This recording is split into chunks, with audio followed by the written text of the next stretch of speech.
Looking deep into the universe is like taking a trip down memory lane. The farther from Earth we look, the farther back in time we see. The farther back in time we see.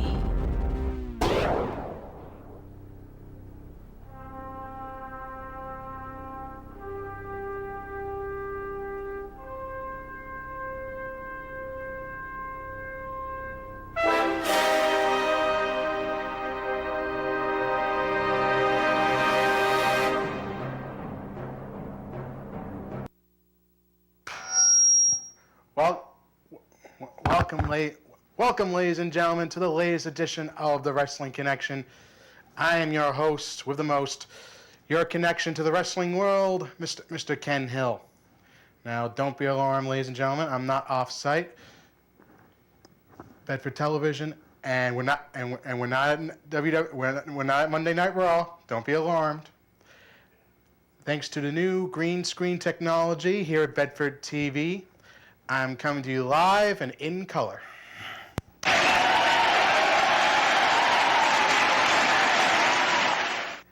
And thank you for that uproarious applause. Now, as we jump right into things, the Money in the Bank pay-per-view is starting to heat up. We already have our competitors set for the WWE World Heavyweight Championship ladder match. But however, you can't have Money in the Bank without a Money in the Bank ladder match to determine who will win the contract to challenge the WWE World Champion at any time for up to the next year. That's how the Money in the Bank match goes. Exactly. A case that's worth its weight in championship gold. Sorry. Yep. Now, as you can see right here. You have to excuse me, ladies and gentlemen. I'm a little new with this. We have here the Battle Royal determine the last competitor in the WWE World Heavyweight Championship ladder match at Money in the Bank. Conspicuous by their absences are Roman Reigns and Dean Ambrose, formerly of The Shield.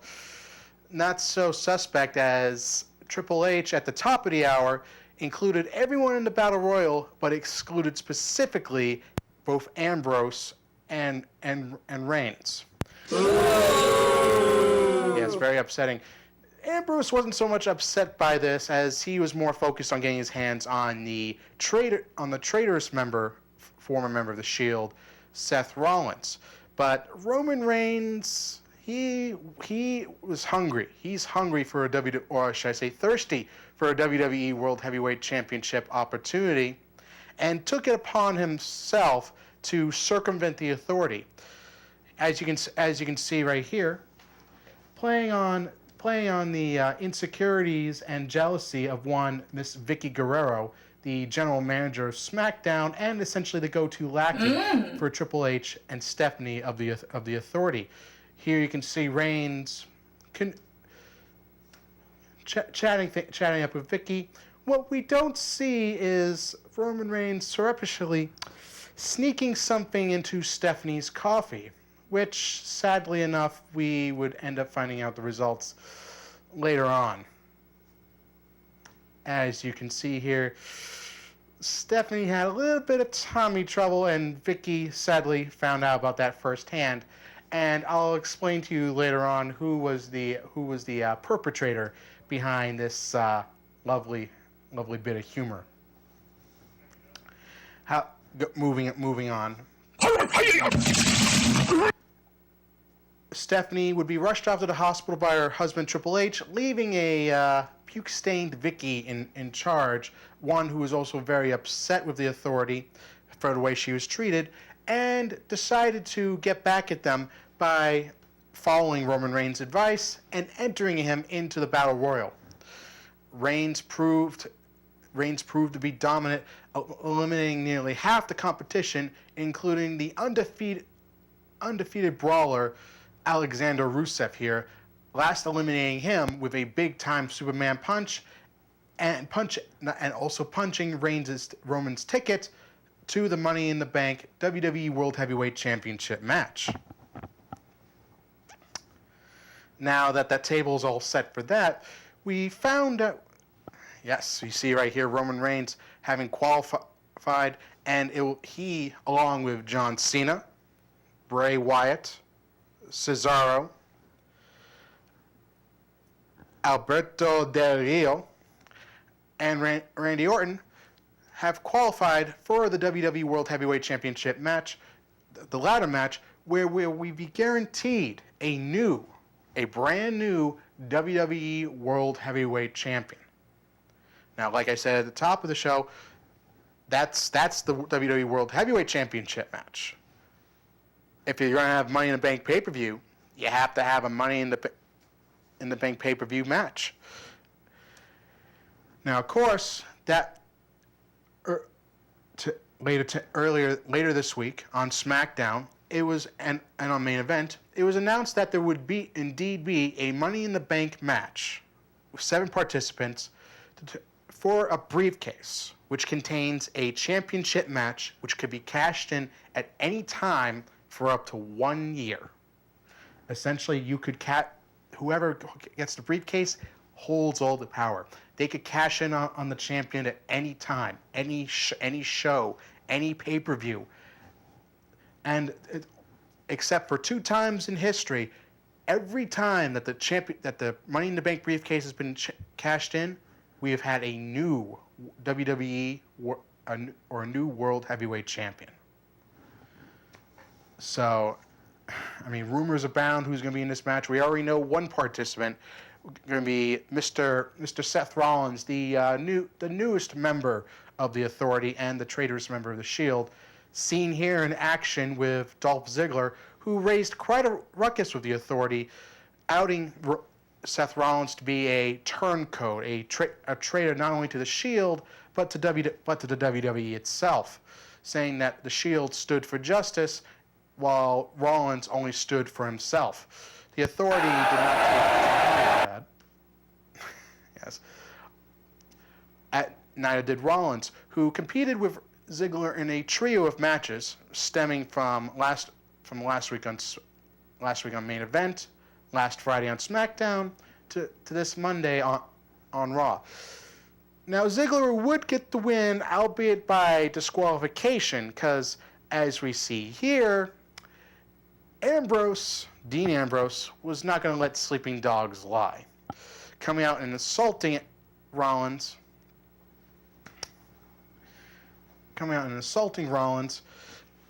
and causing a disqualification, giving Ziggler the win. Now, Ambrose would not get off so easy. Ambrose would not get off so easy here, being forced into a match with the Intercontinental Champion, Mr. Bad News Barrett. That's my Triple H impression of Bad News Barrett.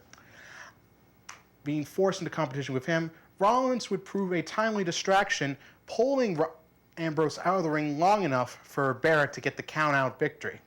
Ambrose would come back in, though, after chasing off Rollins, lay out Barrett with his Dirty Deeds headlock DDT, and contemplate the ways he was going to be what he was going to do to Rollins once he got his hands on him.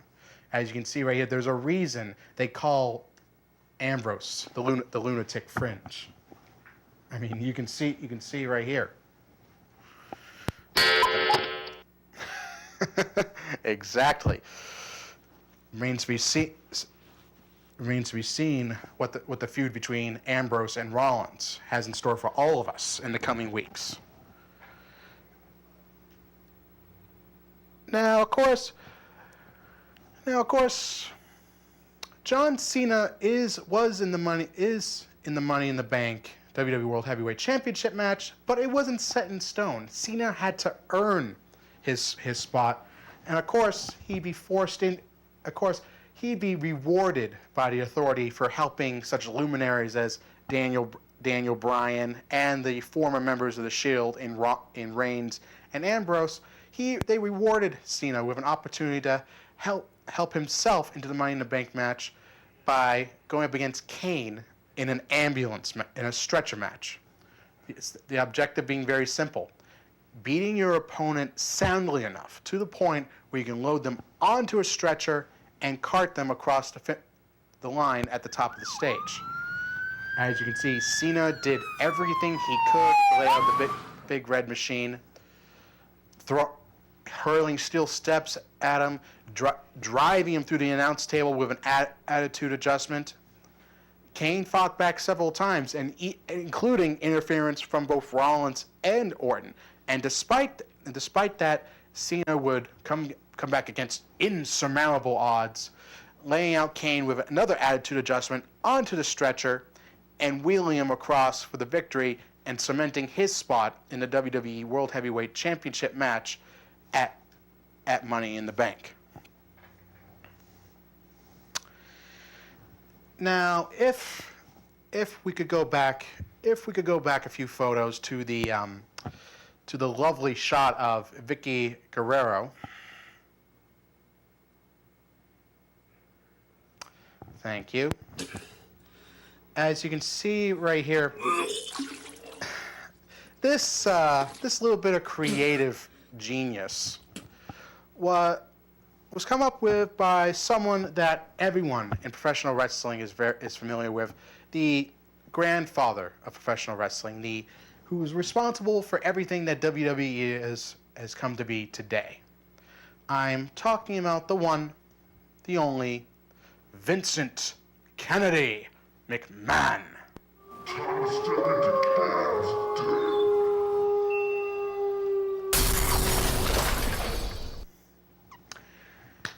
Now,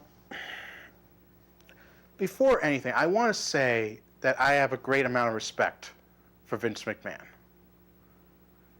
What he's overcome, I've read about his life growing up with his mother, with his innumerable amount of stepfathers, and the abuse he suffered growing up, and the fact that he has overcome all of that to make a multi-million-dollar empire in the WWE, a multimedia icon. I respect him for that. I respect what he has done for entertainment. I respect what he has done for the wrestling business. And I honestly think that WWE would not be what it is today without Vincent Kennedy McMahon. However, that being said, Vince has been at the forefront of some of the most controversial and disturbing storylines and concepts that I have ever seen in my 13 years as a wrestling fan. I mean, I go back to 2002 when Kane was purportedly in the prime of his career. I mean, he was one of the most popular superstars. He was a tag team champion. He was the Intercontinental champion. He was on the top of the world, and for some reason, in his feud with Triple H for the World Heavyweight Championship, Vince thought it would be a great idea to give Kane even more of a tragic backstory. Not that being a burn victim was bad enough. Vince decided to give Kane a tragic backstory where his supposedly a girlfriend of his, Katie Vick, died in a car crash.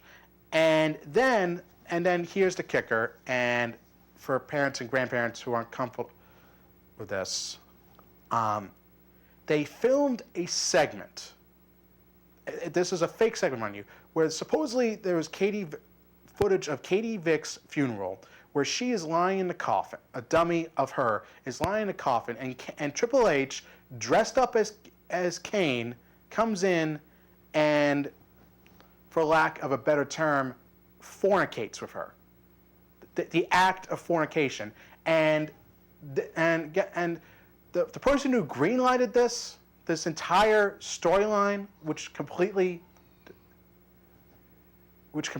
derailed Kane's run at the top, Vince McMahon. I mean, this is the same creative genius, who revolutionized professional wrestling, and yet you had storylines like Katie Vick. You had storylines like in 2003, where he had a father-daughter I Quit match with his daughter Stephanie McMahon. In 2006, he had a storyline where he was feuding with Shawn Michaels, a born-again Christian, and he had made a tag team match in April of 2006, pitting him and his son Shane McMahon against Shawn Michaels and God. And God. He actually booked a match. He actually booked God in a match. I mean, he had these vignettes, these promos where he and his son Shane would go to a church. He would wash his hands in holy water, and take on a religion of his own known as McMahonism. Essentially making himself out to be a god above God. He mocked God. I mean, I'm not a wholly religious person myself, but seriously, what deluded person would on air in front of millions of people mock God? It boggles my mind. And I mean, he comes up with this lowball humor. He comes up with lowball humor. I mean, with poop jokes, with puke jokes, like what we saw with Vicky Guerrero, like you see right here. This was Vince's idea. Vicky's supposed to be like, her contract's supposed to be running up, and they've been running her through the ringer pretty much. Her whole storyline up the last couple weeks has been all sorts of in-jokes. Like, Vince hates it when someone sneezes in front of him. Vince, like hates it when someone gets his coffee wrong. There's, like, so many of Vince's pet peeves and berserk buttons, and Vicky's essentially being put through the ringer because her contract is running up. This is the woman whose husband passed away. She had to sit through the whole Eddie-sploitation storyline in 2006, where his death was dragged out throughout the brunt of the year. I mean, she's had fat jokes made about her. She's been ridiculed. I mean, this woman, admittedly, she put up with this because it was a job for her. It meant supporting her family, and I respect Vicky Guerrero for that. I think she's a great person for the crap she's had to put up with. But seriously, this is ridiculous. Vince was part of the writing staff for 1 week, and we get this. So I'm sorry. He is a creative genius. He is a creative savant when it comes to professional wrestling. But when it comes to something like this, when it comes to lowball humor like this, it's not necessary. We don't need this. Vince has long passed the point of being a relevant source of humor and storyline progression. He has long since passed that. And I think it's time that people realize that Vince can no longer contribute in that way. You're fired! You're fired! You're Seriously, if I ever make it to WWE, that those will probably be the first 2 words I hear if Vince ever sees this. Moving on. Haha. Changing gears. We come to a very unique individual. For this week's Superstar Profile, a member of the Wyatt family, the incomparable Luke Harper.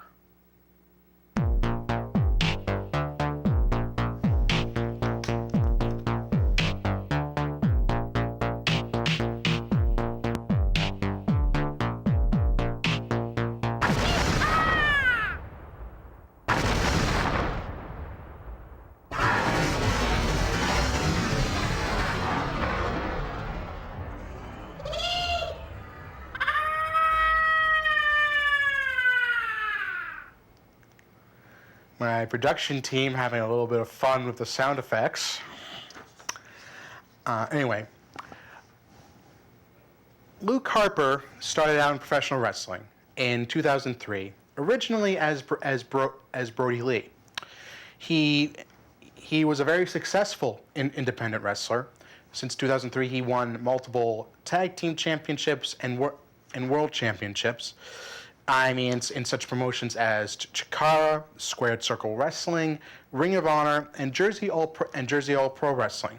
Evolve, and even competed across the seas in Dragon Gate USA and Dragon Gate Japan.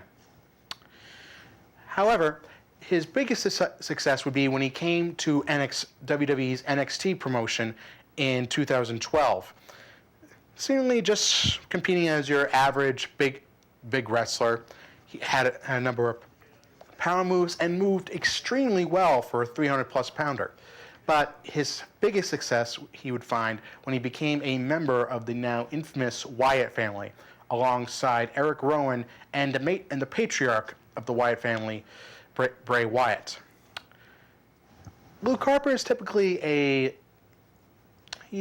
quiet individual. He doesn't speak up as much when Bray Wyatt is at the center, when Bray Wyatt has the limelight. But in the few moments we've heard Luke Harper talk, he is eloquent, he is soft-spoken, but has a very stern tone, and a wild-eyed stare, as you can see right here, which can throw off many an opponent.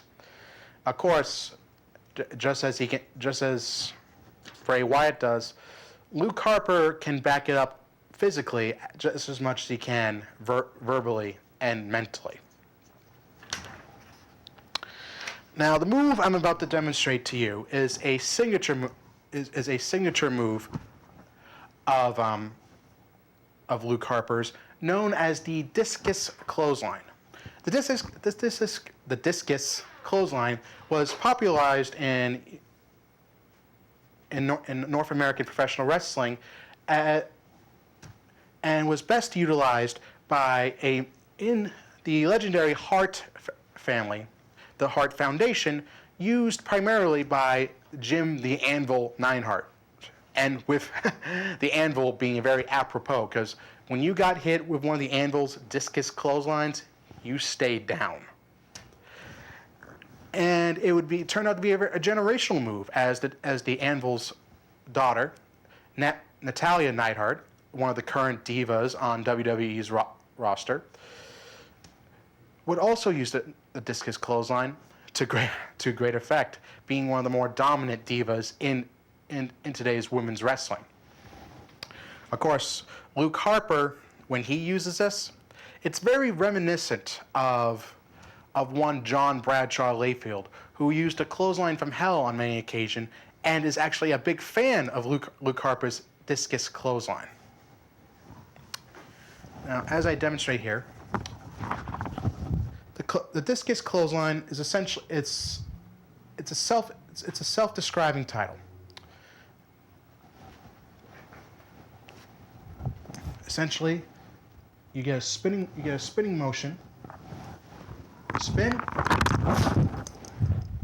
and hit the spinning increases the velocity and the impact of the move, making it much more effective than just a typical clothesline.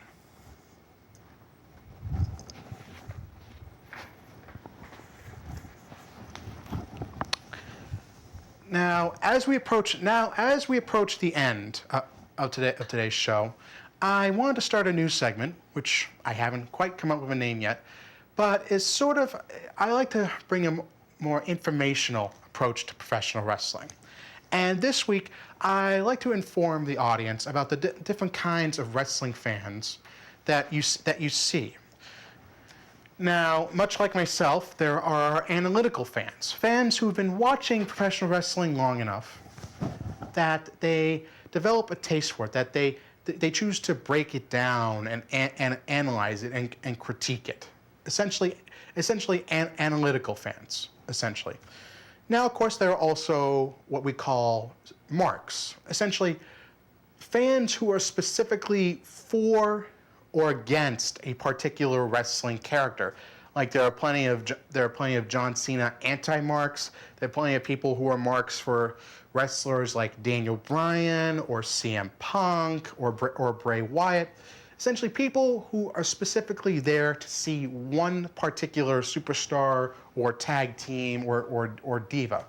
And of course we have the smart marks or smarks, who essentially feel like they know what's going to happen in a storyline, or they know what's going to happen in the show. Like, oh, so-and-so is going to jump them, or so-and-so is going to win the match, so-and-so is going to lose.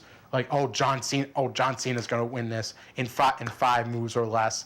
Essentially, smarks are fans who feel like they know what's going to happen, and yet they go to the show anyway, just so if by some off chance they actually end up being right, they could tell all their friends on Facebook or YouTube or their wrestling blogs, oh, I told you so. I told you it was going to happen. I knew it was going to happen. And of course, when they end up being wrong, they go the 3 magic words: deny, deny, deny. Now, of course, we come to the usually more disturbing fans, the hardcore wrestling fans, which I admit I was one of them.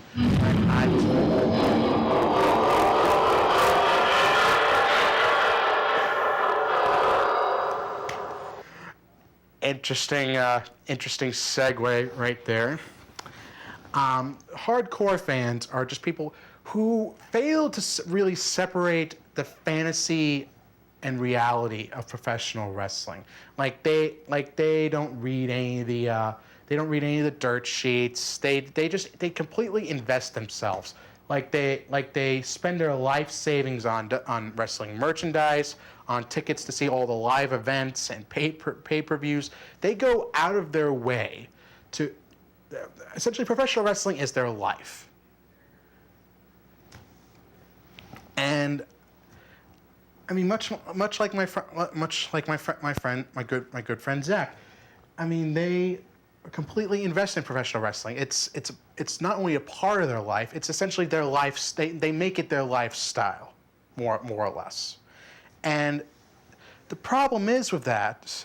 I mean, it can be a charming aspect, but the problem is there are some who are so invested in it that anything that proves otherwise, that wrestling is fake to them, they just can't believe. They don't want. It's still real to them, darn it. Wrestling. Yep, exactly. They can be cuckoo at times. Anything that proves otherwise, that wrestling is fake, just drives them cuckoo. It drives them wild. And I'll admit, when I was first growing up watching wrestling, when I remember one segment, I saw Hulk Hogan take a semi and crash into an ambulance that was supposedly holding the Rock, Dwayne Johnson. I ran upstairs. I sprinted upstairs to my mom and dad. I said, "Oh my God! Hulk Hogan just ran the truck into an ambulance with a Rock in it. I mean, oh my God! Can you believe this just happened?" And they take one look at this. And they just start laughing their butts off. Because they can't believe that I'm so invested in this that I actually believe this is happening. They actually believe that I believe what happened to me is real. And over the years, it's still real to me, damn it. I mean, thank you. Oh, very good. I didn't want to quote it myself because I was afraid I was going to get bleeped out. Anyway, I mean that's essentially kind of like a glossary term of different types of wrestling fans that I thought I would tell you about. Now that's all for this week, ladies and gentlemen. I thank you for watching this show today. If you have any questions for me, you can look me up on the show's Facebook page at www.facebook.com/The Wrestling Connection. You can email any questions that you like. You can find me on my Twitter at WConnection. You can email any questions or requests you'd like me to do on the show. And the address is wrestlingconnection@gmail.com. wrestlingconnection@gmail.com. We are also, like I stated last week, we are also taking requests. We are also accepting applications for a new co-host for the Wrestling Connection. If you have a big interest in professional wrestling, if you want to get some if you're looking for some big-time TV experience, if you're a or if you're just a communications major looking for something to do, like I said, email me at wrestlingconnection.com. Give me a little bit description about yourself, who's your favorite wrestler, how long you've been watching professional wrestling, and also a little bit of contact information, and I'll get back to you and see what we can do. In the meantime, I like everyone to stay safe. And kids, don't try what I just showed you. I am not a professional, and what I do should not be imitated, no matter how fun it looks. But in the meantime, ladies and gentlemen, you have a lovely evening. Be connected, get connected, stay connected. You have a nice night.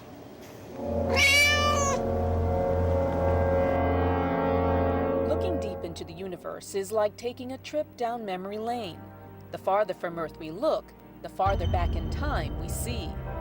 The farther back in time we see.